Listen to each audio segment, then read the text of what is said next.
आप नोटिस करते हो कि आपके बेबी का हेड साइज काफ़ी फास्ट ग्रो हो रहा है, शायद थोड़ा नॉर्मल से ज़्यादा फास्ट। ग्रोथ चार्ट में जो एक्सपेक्टेड होता है उससे थोड़ा आगे। और एक और चीज़ आपको अजीब लगती है, बेबी की आइज़ जो पहले डायरेक्टली आपकी तरफ देख रही थी वो अब थोड़ी नीचे जा रही है, जैसे वो कोई इनविजिबल चीज़ देख रही है। इस मोमेंट पर हर पेरेंट के माइंड में एक क्वेश्चन आता है, या फिर ये कुछ एक ज़्यादा सीरियस चीज़ का साइन हो सकता है। कभी कभी बेबी के बॉडी के छोटे छोटे सिग्नल्स एक्चुअली ब्रेन के अंदर हो रही एक सीरियस प्रॉब्लम की तरफ पॉइंट करते हैं। और ऐसी ही एक कंडीशन है हाइड्रोसेफेलस। अगर पेरेंट्स इन अर्ली साइंस को समझ ले और टाइम पर डॉक्टर के पास ले जाए तो ये लिटरली लाइफ सेविंग हो सकता है।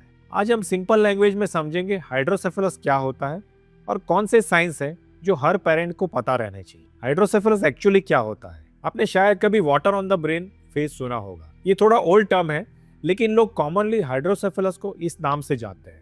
लेकिन ये वाटर एक्चुअली पानी नहीं होता, ये क्लियर फ्लूइड होता है जिसे सेरेब्रोस्पाइनल फ्लूइड या सीएसएफ कहते हैं। अब एक सिंपल एग्जांपल से समझना होगा। बेबी का ब्रेन स्कल के अंदर सेफली फ्लोट करता है। सीएसएफ एक नेचुरल कुशन की तरह काम करता है। इस फ्लूइड के 3 इंपॉर्टेंट काम होते हैं। पहला, ये ब्रेन को शॉक एब्सॉर्बर की तरह प्रोटेक्ट करता है। दूसरा, ये ब्रेन तक न्यूट्रिएंट्स पहुंचाता है। तीसरा, ये ब्रेन से वेस्ट प्रोडक्ट को रिमूव करता है। नॉर्मली बॉडी में एक परफेक्ट बैलेंस होता है। ये फ्लूइड ब्रेन और स्पाइनल कॉर्ड के अराउंड सर्कुलेट होता है और फिर बॉडी इसे ब्लड स्ट्रीम में एब्सॉर्ब कर लेती है। मतलब नया फ्लूइड बनता है और पुराना फ्लूइड ड्रेन हो जाता है। हाइड्रोसेफेलस तब होता है जब ये साइकिल डिस्टर्ब हो जाता है। कभी कभी फ्लूइड का फ्लो ब्लॉक हो जाता है, इसे ऑब्स्ट्रक्टिव हाइड्रोसेफेलस कहते हैं। कभी कभी बॉडी फ्लूइड एब्सॉर्ब नहीं कर पाती, इसे कम्युनिकेटिंग हाइड्रोसेफेलस कहा जाता है। और रेयर केसेस में बॉडी सीएसएफ ज्यादा प्रोड्यूस करने लगती। कॉज कुछ भी हो, रिजल्ट एक ही होता है, ब्रेन के अंदर फ्लूइड का एक्यूमुलेट होना। इसे वेंट्रिकल नाम के ब्रेन के स्पेसेस एनलार्ज होने लगते और ब्रेन टिश्यू पर प्रेशर होने लगता। अगर ये प्रेशर रिलीव नहीं हुआ तो ब्रेन डैमेज हो सकता है। बेबीज इस कंडीशन के लिए ज्यादा वल्नरेबल क्यों होते हैं? हाइड्रोकेफेलस किसी भी एज में हो सकता है, लेकिन बेबीज और चिल्ड्रन में ये डिफरेंट तरीके से शो होता है। इसका रीजन है स्कल स्ट्रक्चर। बेबी का स्कल कंप्लीटली फ्यूज नहीं होता। स्कल अलग अलग बोनी प्लेट्स से बना होता है। इन प्लेट्स के बीच में गैप्स होते हैं जिसे सूचर्स कहते हैं, और टॉप पर एक सॉफ्ट स्पॉट होता है जिसे फंटानाले कहा जाता है। ये फ्लेक्सिबिलिटी बर्थ के टाइम पे बहुत ही इंपॉर्टेंट होती है, लेकिन इसी वजह से जब ब्रेन के अंदर प्रेशर बढ़ता है तो बेबी का हेड एक्चुअली एक्सपांड कर सकता है। इसीलिए हाइड्रोकेफेलस का सबसे ऑब्वियस साइन इन्फेंट में हेड साइज का अनयूजुअल ग्रोथ होता है। एडल्ट में स्कल रिजिड होता है। प्रेशर इंक्रीज होने पर सीवियर हेडेक होता है, लेकिन स्कल साइज कभी भी नहीं बढ़ता। बेबीज में एक्सपांडिंग हेड एक क्लियर वार्निंग साइन होता है। हाइड्रोसेफेलस बर्थ के टाइम पे भी हो सकता है, इसे कॉन्जेनिटल हाइड्रोसेफेलस बोलते हैं। इसके causes genetic conditions, spina bifida या प्रेगनेंसी इन्फेक्शन हो सकता है। कभी कभी हाइड्रोसेफेलस बर्थ के बाद डेवलप होता है, इसे एक्वायर्ड हाइड्रोसेफेलस कहते हैं। ये premature birth complications, meningitis infection, head injury या ब्रेन ट्यूमर की वजह से हो सकता है। सबसे इंपॉर्टेंट चीज है अर्ली डायग्नोसिस, क्योंकि बेबी का ब्रेन एक्सट्रीमली फास्ट डेवलप होता है। अगर प्रेशर अर्ली रिलीव कर दिया जाए तो ब्रेन डेवलपमेंट पर इम्पैक्ट कम हो सकता है। इन्फेंट्स में इंपॉर्टेंट वार्निंग साइंस। पेरेंट्स अपने बेबी को सबसे अच्छी तरह जानते हैं। अगर आपको लगता है कुछ अनयूजुअल हो रहा है तो अपनी इंस्टिंक्ट को इग्नोर मत कीजिए।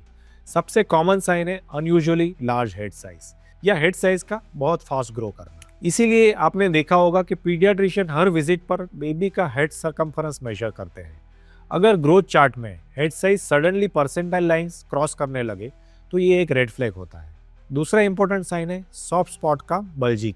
बेबी के हेड के टॉप पर जो सॉफ्ट एरिया होता है उसे एंटीरियर फंटानाले कहा जाता है। नॉर्मली ये सॉफ्ट होता है और थोड़ा इनवर्ड कर्व्ड होता है, लेकिन अगर ये टाइट है, टेंस या आउटवर्ड बल्जिंग फील हो, स्पेशली जब बेबी काम हो, तो ये एक सीरियस साइन है।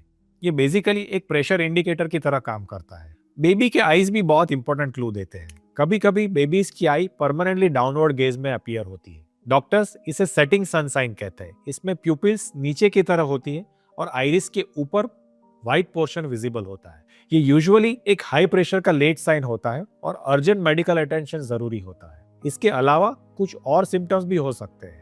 बेबी रिपीटेडली वॉमिटिंग कर सकता है। कभी कभी वॉमिटिंग प्रोजेक्टाइल टाइप होती है। बेबी का क्राई अनयूजुअली हाई पिच हो सकता है। बेबी एक्सट्रीमली इरिटेबल हो सकता है और कंसोल नहीं होता।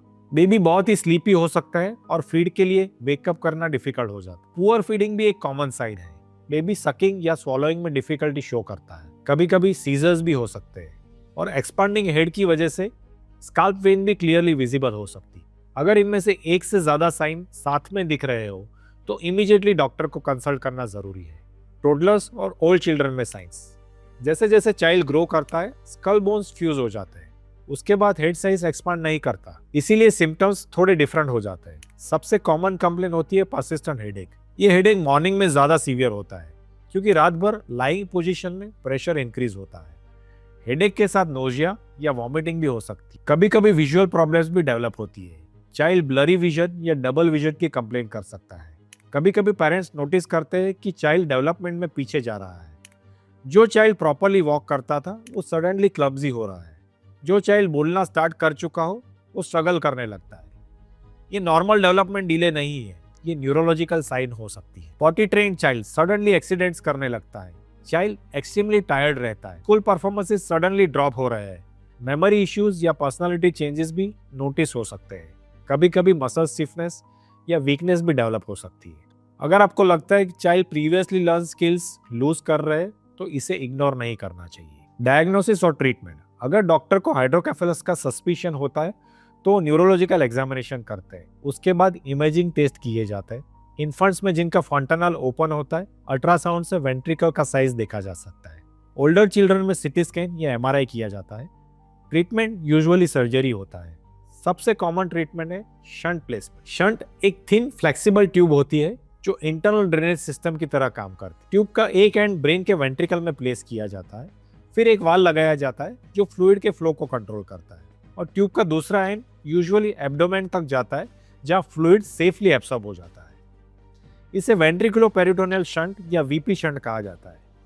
कुछ केसेस में एंडोस्कोपिक थर्ड वेंट्रिकुलोस्टोमी भी की जा सकती है। इस प्रोसीजर में सर्जन ब्रेन के अंदर एक स्मॉल पाथवे क्रिएट करते हैं जिससे सीएसएफ ब्लॉकेज बाईपास करके ड्रेन हो सकता है। हाइड्रोकेफेलस एक सीरियस कंडीशन है, लेकिन गुड न्यूज ये है कि अर्ली डायग्नोसिस और ट्रीटमेंट से बहुत बच्चे नॉर्मल लाइफ लीड कर सकते। सबसे इंपॉर्टेंट रोल पेरेंट्स का होता है और अगर बेबी का हेड अनयूजुअली फास्ट ग्रो हो रहा है, सॉफ्ट स्पॉट बल्जिंग है, आई डाउनवर्ड गेज में है, ये child previously learn skill lose कर रहे हैं तो वेट एंड वॉच अप्रोच मत रखिए। डॉक्टर को इमीडिएटली कंसल्ट कीजिए।